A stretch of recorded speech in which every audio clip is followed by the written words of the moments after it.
안녕하세요, 여러분. 선생님은 앞으로 여러분들과 함께 사회하고 역사 과목을 함께 할 성은이 아니고 이름은 강은희 선생님이라고 해요. 원래는 한 명 한 명 눈을 마주치면서 인사를 했어야 되는데 많은 사람들이 지금 아프고 여러분들도 건강이 우선시되는 때다 보니까 선생님이 온라인으로 이렇게 인사를 하게 되었어요. 앞으로 잘 지냈으면 좋겠습니다. 자, 그리고 여러분들 평가에 대해서 되게 궁금하죠. 초등학교와 달리 중학교에 들어오면 내신을 신경을 많이 써야 된다. 그래야지 원하는 고등학교를 갈 수 있다라는 얘기를 많이 들었을 거예요. 들이 앞으로 150살까지 산다고 한번 생각해 보세요. 150살 중에서 6년이 아주 긴 시간은 아니에요. 그렇죠. 예, 길면 길다고도 볼 수 있지만 아주 긴 시간은 아닙니다. 그래서 그 6년 중에서도 특히 1년 동안은 여러분들이 나머지 한 140년, 130, 40년 정도를 어떻게 하면 행복하게 살 수 있을지, 그리고 사실은 여러분들이 도리하면서 살고 싶잖아요. 그쵸? 예. 사랑하는 가족들과 친구들이 왔을 때 밥도 사주고 선물도 해줄 수 있고, 그리고 여러분들이 또 늙으신 부모님에게 용돈도 줄 수 있는 그런 사람으로 성장을 해야 되잖아요. 그러려면 사실은 직업이라는 게 있어야 돼요. 직업이 없을 수도 있겠죠, 물론. 재벌 3세? 예. 그런데 안타깝게도 재벌 3세가 그렇게 많지 않을 것으로 선생님이 생각이 드네요. 그래서 우리는 각자 꼭 공부를 잘하라는 얘기는 아닙니다. 각자 잘할 수 있는 것을 찾아야 해요. 그런 사회 역사가 여러분들 인생을 좌지우지할 정도로 정말 중요한 과목인지는 선생님 잘 모르겠어요. 사실 암기력이 약한 학생들도 있어요. 그런 학생들에게 굳이 선생님이 스트레스 주면서 이건 잘해야 돼 라고 강요하고 싶지는 않아요. 물론 열심히 하면 좋겠죠. 잘하지 않아도 열심히 성실하게 하는 친구들에게는 분명히 좋은 결과가 있을 거예요.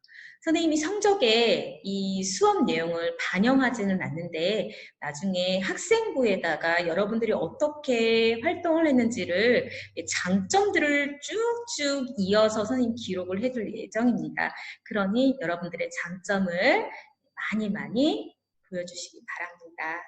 자, 그러면 바로 오늘 첫 수업인 지도에 대해서 한번 살펴보도록 할게요. 지도 그렇게 어렵지 않으니까 저를 따라와 주시면 됩니다. 이렇게 내가 사는 세계 지도 스톱 정보 읽기. 오늘 선생님이랑 같이 할 수업에서 다양한 지도에 나타난 자연환경, 물론 인문환경도 나와요. 지도라고 해서 자연환경만 꼭 있는 것은 아니고, 그래서 자연환경의 위치를 파악할 수 있으면 오늘 수업은 완벽하게 하는 게 되겠습니다. 자, 그러면 지도 볼게요. 지도. 지도란 지표 위에 나타나는 현상을 일정한 비율로 줄여서 약속된 기호나 색 등으로 표현한 것을 바로 지도라고 해요. 그럼 여기서 포인트가 있어요. 지표, 그러니까 땅 위에요. 땅 위에 나타난 현상을 그냥 줄인 거예요. 땅 현상을 줄여서 나타낸 그림, 그게 바로 지도죠. 땅 그림, 이게 바로 지도입니다. 어렵지 않아요. 네. 자, 그러면 축척에 대해서 살펴볼 건데 왜 갑자기 또 지도하다가 축척은 뭐냐? 가만 생각해보면 초등학교 때 지도를 구성하는 요소에는 여러 가지가 있습니다라는 것을 한번 들어는 봤을까요? 예, 기억을 할까요? 예, 축척이 있어요. 지도에는 축척이라는 것이 쓰여요. 그럼 축척이라는 건 뭐냐? 학교에서 집까지 종이 위에 표현하는 약도 있죠. 예, 약도를 여러분들이 그린다고 한번 생각해 봅시다. 우리 학교에서 집까지 4.3km예요. 예를 들어서 4.3km를 실제로 종이 위에다가 그리면 4.3km에 해당되는 종이가 필요해요. 그러면은 그거를 다 일일이 그리는 것도 일이겠죠. 그러면은 그렇게 하지 말고 조금 줄여서 그리면 어떨까요? 근데 줄여서 그릴 때 내가 마음에 드는 거는 엄청 크게 그리고 마음에 안 드는 거는 뭐 엄청 작게 점으로 뭐 표현을 한다든지 그러면 지도를 오히려 파악하기가 읽어내기가 어렵겠죠. 그래서 줄인 정도를 일정하게 줄여야 해요. 그래서 일정하게 줄인 정도 이렇게 여기 지금 나오죠. 치과에서 은행까지 정말로 여기 보면은 한 1cm 정도 되는 것 같은데 1cm밖에 안 될까요? 은행에서 여기까지 뭐 한 3cm밖에 안 될까요? 그거는 아닐 거란 말이죠.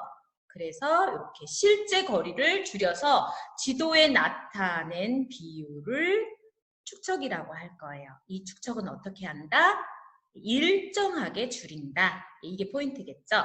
그러면 축척 지도에서는 어떻게 나타날까요? 여기요. 무슨 자처럼 보이는데 0에서 50m라고 표현이 되어 있어요. 이거는 원래 센치예요. 센치인데 5000cm 하면 조금 길으니까 이걸 줄인 겁니다. 5000cm는 50m죠. 그래서 이거는 1대 5000, 즉 5000cm를 지도상에서 1cm로 줄여서 표현한 거예요. 이런 것을 축척이라고 합니다.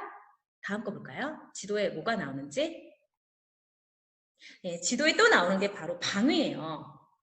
방위란 방향이에요. 지도에서 방향을 나타낸 것. 예를 들어 보겠습니다. 요렇게 여기 숫자 나오죠. 숫자. 숫자 4인가? 숫자 4랑 비슷하죠? 숫자처럼 보이는 동서남북. 요걸 바로 요 표시를 방위라고 해요. 그런데 지도에서는 이 방위가 많이 생략이 돼요. 왜냐? 이렇게 우리가 한글 거꾸로 뒤집어져 있지 않잖아요. 거의 뭐 위쪽으로 올라가 있잖아요. 이거는 완전히 올라가 있는 거는 아니지만 그래서 우리가 어느 정도 위쪽이 북쪽이구나 라고 생각을 할 수가 있어요. 그래서 만약에 방위 표시가 없으면 위쪽이 북쪽 이렇게 생각하면 되겠습니다. 다음은 기호요. 우리가 지도에서 뭔가를 표현을 하려고 할 때 실제로 학교 모양을 줄여서 그린다고 한번 생각해 봅시다. 그림 솜씨가 없는 사람은 어떡하죠? 집이 지붕이 이렇게 있는 집도 있고 아니면 평평한 집도 있을 거고 교회 모양도 다양한데 그걸 어떻게 줄여서 그릴까요? 무슨 우리가 현미경으로 봐야 될 정도로 이제 줄여서 그려야 되는데 그런 능력 있는 사람이 많지가 않아요. 그래서 아주 간단하게 표현해서 이렇게 표시를 할 겁니다. 즉 기호란 지도에서 보기 편하게 간단히 표현한 약속된 표시라고 보면 되겠어요. 이렇게요. 한의원, 뭐 약국, 마트, 뭐 이렇게 뭐 병원, 그리고 편의점 이런 거는 기호라고 할 수가 있어요.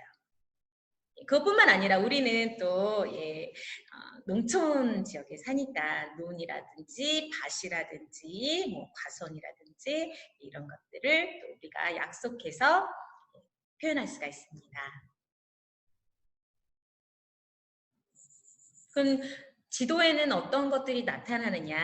아까는 지도를 구성하는 요소가 되겠고요. 지도에서 자연환경도 표현할 수 있고 인문환경이라는 것도 표현할 수가 있는데 그럼 자연환경은 뭘까요?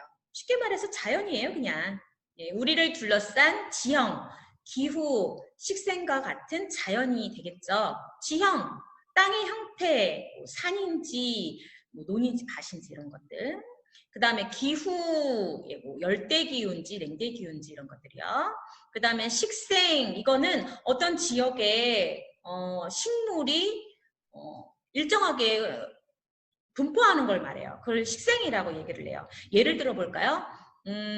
좀 따뜻한 지역에는 잎이 넓은 식물들이 분포하죠. 그 다음에 추운 곳은 잎이 뾰족뾰족한 식물들이 밀집해 있어요. 이런 것들을 우리가 식생이라고 합니다. 표현 방법은 고도, 높이죠, 높이. 높이는 실제 보이는 색. 산을 표현할 때 우리가 평지는 초록색인데 산은 보통 이제 갈색으로 표현을 하거든요. 고도에 따라서 물론 색깔이 조금씩 달라지긴 하죠. 짙어지죠. 그 다음에 등고선, 고도가 같은 것을 이은 선 등으로 표현을 해요. 예를 들어 볼까요? 이렇게 색으로 표현하는 것이 있을 수가 있고요.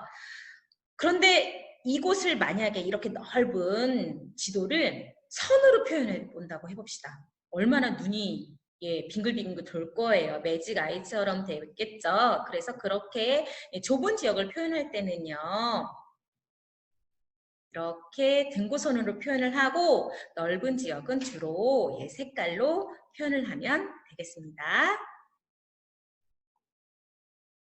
이번에는 인문환경에 대해서 살펴볼 거예요. 자, 그러면 인문환경이란 뭐냐? 자연이라는 거 알죠? 근데 자연 빼고요. 인간에 의해서 만들어진 현상을 인문환경이라고 할 거예요. 표현 방법은 굉장히 다양해요. 주제에 따라서 뭐 인구나 산업이나 다양한 것들을 지도 위에 표현할 수도 있고요. 혹은 뭐 점으로 표현할 수도 있고 기호로 표현할 수도 있고 색으로 표현할 수도 있고 다양하게 표현할 수가 있습니다. 바로 이렇게요. 자, 이거는 인구를 이렇게 표현을 했네요. 그 다음에 이건 뭘까요? 기호로 이렇게 산업에 대해서 표현을 했네요. 선으로 표현할 수도 있어요. 인구 이동. 중국에서 어떻게 인구 이동을 하고 있는지 이렇게 선으로 표현을 할 수도 있네요. 이거는요, 색깔. 짙을수록, 일반적으로 짙을수록 밀도가 높다. 이렇게 보면 되겠습니다.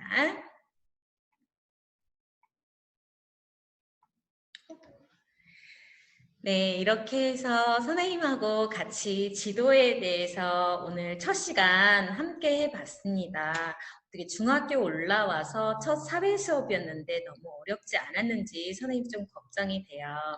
그리고 선생님이 잘 몰라서 이렇게 그냥 수업을 진행을 했는데 혹시나 선생님이 사용하는 언어라든지 표현이 조금 어렵거나 이해가 안 가는 것이 있으면 언제든지 선생님한테 연락을 해주면 늦게라도 꼭 답변을 해드리겠습니다. 여러분들 모두 고생하셨어요. 그럼 다음 시간에 뵙겠습니다. 감사합니다.